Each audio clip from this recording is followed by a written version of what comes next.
Doctor मॅडमच्या मोबाईलमध्ये सापडलेला तो व्हिडिओ पाहून नवरा हादरला. रात्रीचे 11 वाजले होते. छत्रपती संभाजीनगरमधल्या सह्याद्री मल्टीस्पेशालिटी हॉस्पिटलमध्ये अजूनही लाईट्स चालू होत्या. डॉक्टर रिया कुलकर्णी अजून ओटीमधून बाहेर आल्या नव्हत्या. रिया शहरातील प्रसिद्ध स्त्रीरोग तज्ज्ञ होत्या. लोक तिच्यावर जीवापाड विश्वास ठेवायचे.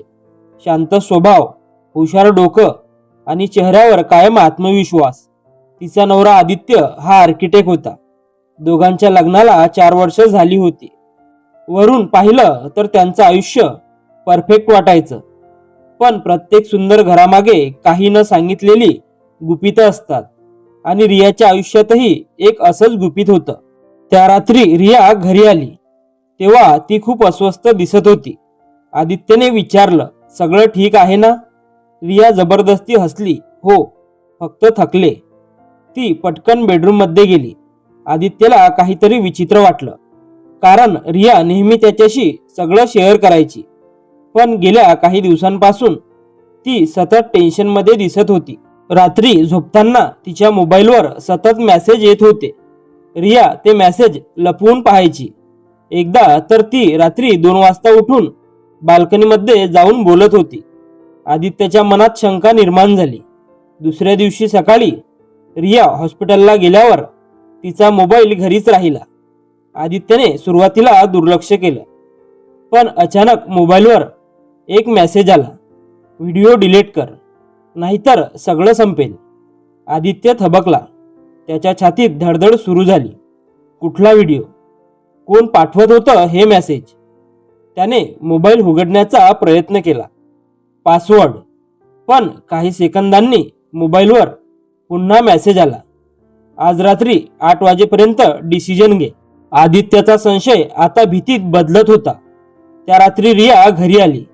आदित्य शांत बसला होता. रिया, कोण आहे हा? त्याने मोबाईल समोर ठेवला. रिया घाबरली. तिच्या चेहऱ्यावरचा रंग उडाला. तू मोबाईल पाहिलास?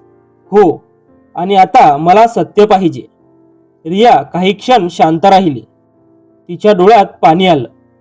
आदित्य, गोष्ट तशी नाहीये जशी तुला वाटते. मग कशी आहे? रिया थरथरत बसली आणि मग तिने सांगायला सुरुवात केली. 6 महिन्यांपूर्वी हॉस्पिटलमध्ये एक तरुण मुलगी आली होती. तिचं नाव साक्षी होतं. ती प्रेग्नेंट होती, पण तिची अवस्था खूप वाईट होती. तिच्यासोबत एकही नातेवाईक नव्हता.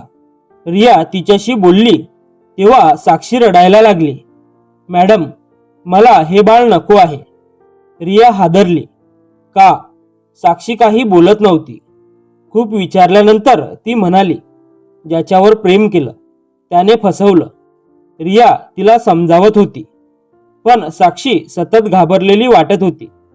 जणू कुणीतरी तिचा पाठलाग करत होतं. 2 दिवसांनी साक्षी अचानक गायब झाली हॉस्पिटलमधून. कोणालाही काही कळलं नाही. रिया अस्वस्थ झाली.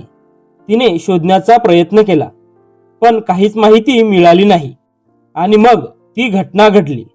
एका रात्री रियाच्या मोबाईलवर अननोन नंबरवरून व्हिडिओ आला. रियाने व्हिडिओ प्ले केला आणि तिच्या हातातून मोबाईल खाली पडला. त्या व्हिडिओमध्ये साक्षी एका खोलीत बांधलेली होती. ती रडत होती आणि कॅमेरा मागून एक पुरुषाचा आवाज येत होता, डॉक्टरला सांग जास्त चौकशी करू नये. रिया घाबरली.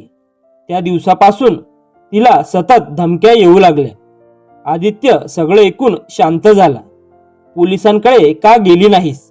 रिया डोळे खाली करून म्हणाली, कारण त्या व्हिडिओमध्ये ती थांबली. काय? त्या माणसाचा चेहरा दिसत होता.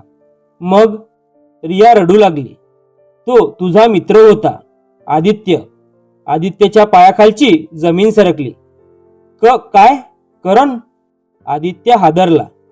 करण त्याचा कॉलेजपासूनचा बेस्ट फ्रेंड होता.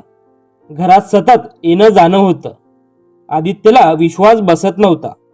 नाही, करण असं करू शकत नाही, रिया शांतपणे म्हणाली. मलाही सुरुवातीला वाटलं होतं. त्या रात्री आदित्यने करणला भेटायला बोलावलं एका कॅफेमध्ये. करण नेहमीसारखा हसत आला. काय रे, अचानक? आदित्य त्याच्याकडे पाहतच राहिला. साक्षी कोण आहे?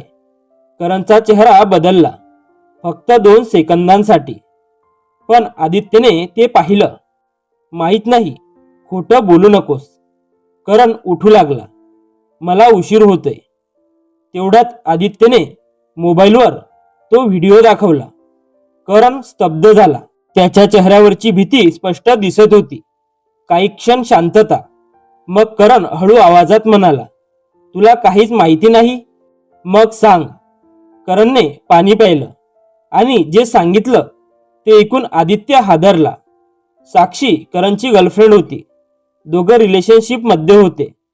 पण साक्षी प्रेग्नेंट झाल्यानंतर करण मागे हटला. कारण करणचं दुसरीकडे लग्न ठरत होतं. साक्षीने लग्नासाठी दबाव टाकला. भांडण वाढलं आणि एक दिवस साक्षी अचानक गायब झाली. करण म्हणाला, मी तिला मारलं नाही. मग ती कुठे आहे? करण शांत बसला, घाम पुसत.